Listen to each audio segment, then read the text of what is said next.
Hey friends, what's up? It's Rev Dev coming to you from my home office. Doing my first video because I had a pretty massive epiphany this week and I want to share it with you because it's been integrating and I've been thinking about it. And so here I am sharing it with you. The epiphany is that I want to be a minister. I'm sure that's surprising because I already am a minister. Yes, I did go through 2 years of seminary to become a minister. What I mean by that is that I've realized that I want to be a traditional minister more than I had realized.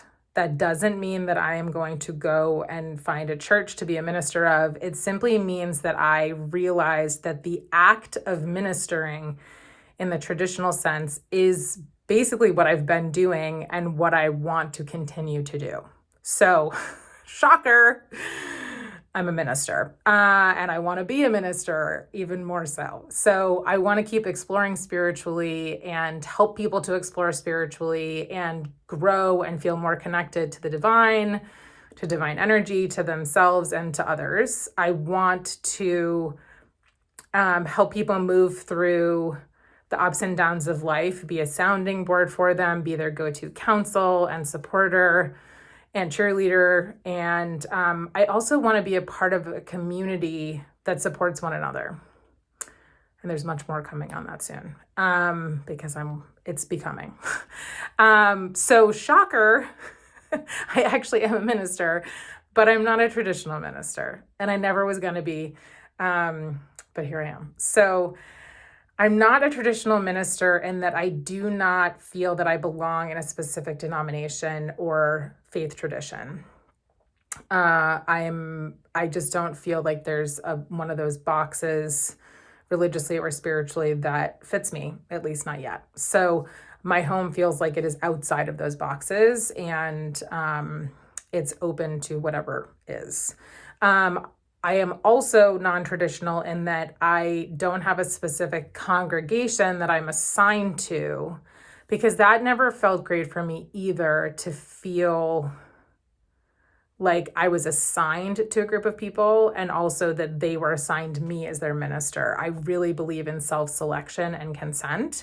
And so I want people to be able to choose me and for me to choose them and for us to all choose each other and for it to be a self-selecting community. So there's that. The other way that I am not traditional is in my work with rituals.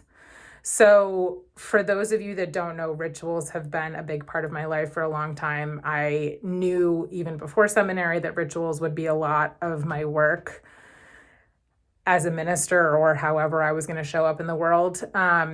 But it's become even clearer through seminary and then in the last year plus since I graduated and got ordained.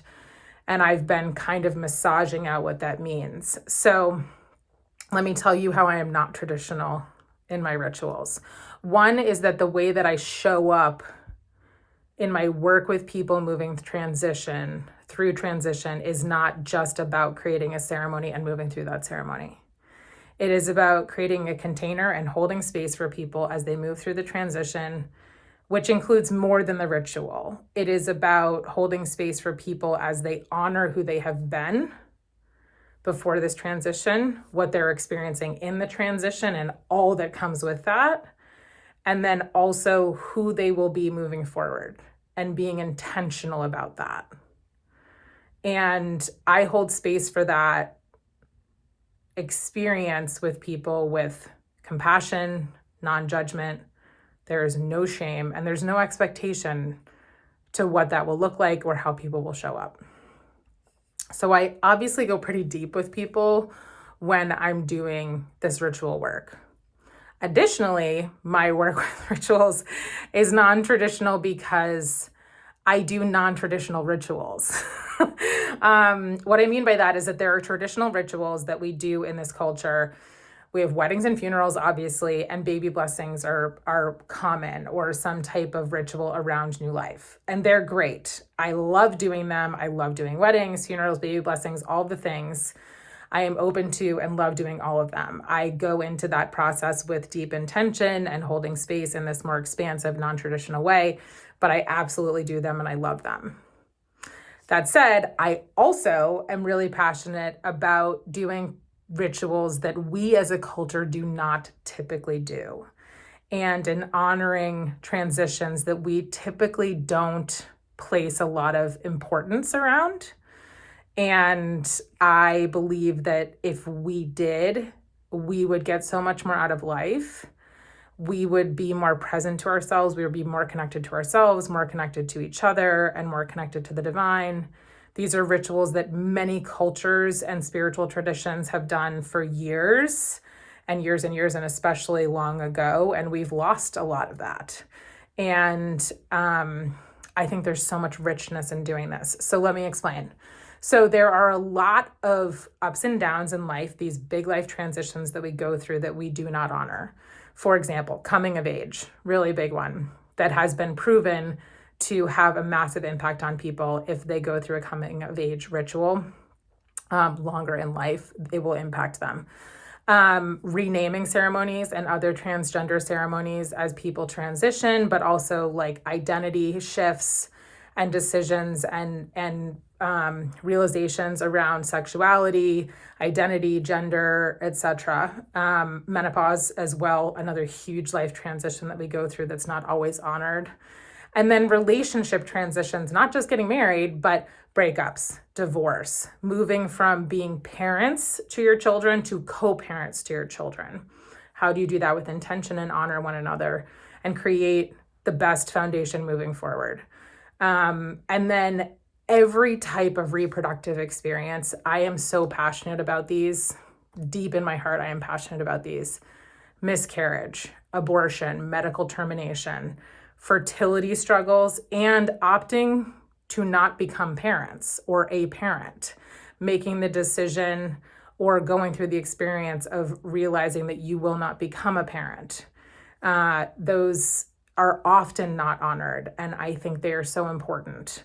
And additionally, I think there is so much power in honoring adoptions and fostering and every type of family dynamic change that exists, becoming siblings, becoming grandparents, welcoming in new people. I mean, there's things around pets, losing a pet, gaining a pet, pets adding to each other. And then there are really big shifts in life that we know are big shifts in life, but we don't necessarily honor in this way because we are so busy experiencing them. So new moves, new homes. So moving to a completely new area, moving to a completely new home, and also job shifts. So leaving a job, going to a new job.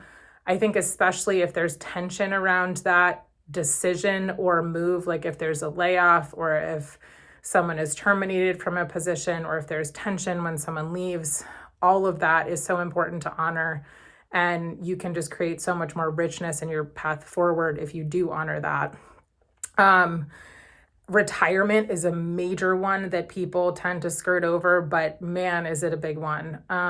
It's a big one. It can be both positive and challenging, but moving through that transition with intention and honoring it can create a much richer life for people as they move through post-retirement life. And then on the medical side of things, any type of medical diagnosis, like a lifestyle change due to a medical diagnosis of your own or a family member's, specifically moving from being the child of a parent to the caretaker of a parent.